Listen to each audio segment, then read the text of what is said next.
Well,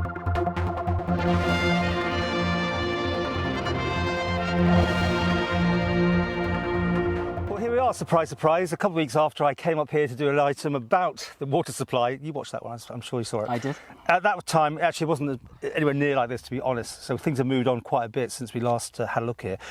So, yet again, we have the water ban, the hosepipe ban, anyway, sorry to say.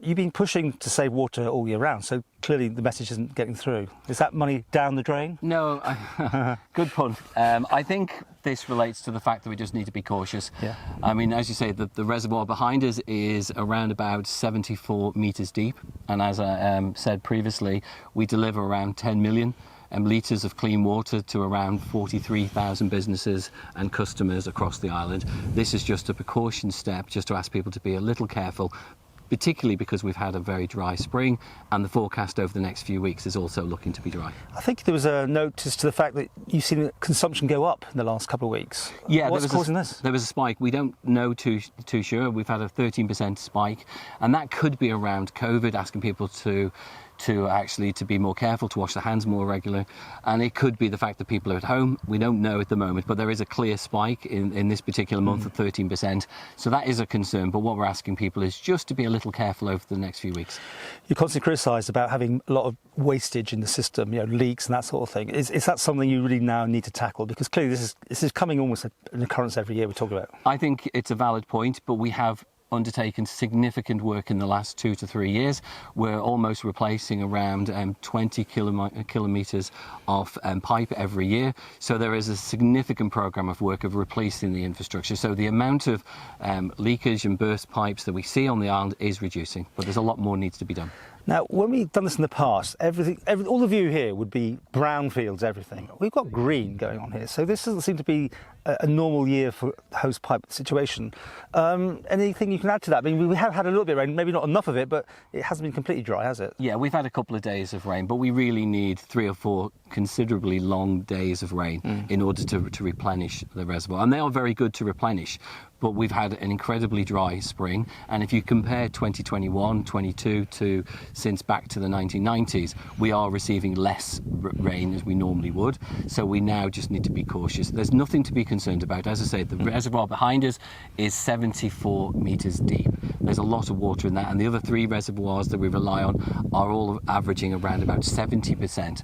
This is just asking people to be a little cautious. It is the first ban that we've introduced since 2018, and we don't introduce these without having an element of concern there. We're looking to get 15,000 odd more people to live here. You know where we're going on this one. Infrastructure isn't up to it, but clearly we can't deal with what we've got here already. Isn't this chicken and egg? I understand to some degree, but don't you need more dams, more water supplies to potentially ward off these sorts of situations and a potential increase in population? If you actually check this data, since 1986, the island's population has increased by 20,000, and we've added an additional around about 8,000 businesses or homes to the island. So what we do need to do, if we're going to add the same again over the next 20 years, then we do need to look at our infrastructure, especially about water supply. But at the moment, you've got to remember, we've just had TT, a very successful TT. We had 40,000 people come into Ireland for a couple of weeks. Our water supply absolutely survived, no problems at all. So all we're asking is to be cautious. Yes, I think if we do need to add to our population total, and if we do try to reach that figure of 100,000, then this will have to be part of that discussion as well. And let's talk about water meters. I mean, like me, I'm a single person. I'm charged as if it's a household, and that's making things more fair. And also, do you think that would make people more conscious when they do use the water, that they are being charged as you go, rather than this blanket thing? They can flush the toilets and run the bars and do whatever they want, and they still get the same bill at the end of the time. I think you're absolutely right, but there isn't anything on the agenda at the moment to look at water meters, but I think it does need to be discussed at some point in the future. But we're dealing with so many things at the moment, and maybe as we're dealing with this cost of living crisis, then maybe water meters is one of those areas that we do look at to help single people to try and get through the current crisis. Before I let you go, just a quick word about sewage, and you got it through? Are you delighted? I mean, we were on a debate programme last week that you were saying if it didn't go through, you would consider your position. So you must have been You got the message across then.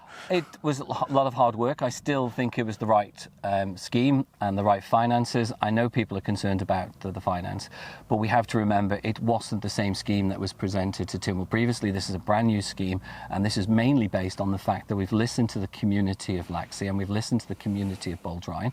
We're now going to come forward with plans which we hope the community will embrace. We're hoping that we can get this work done by 2024.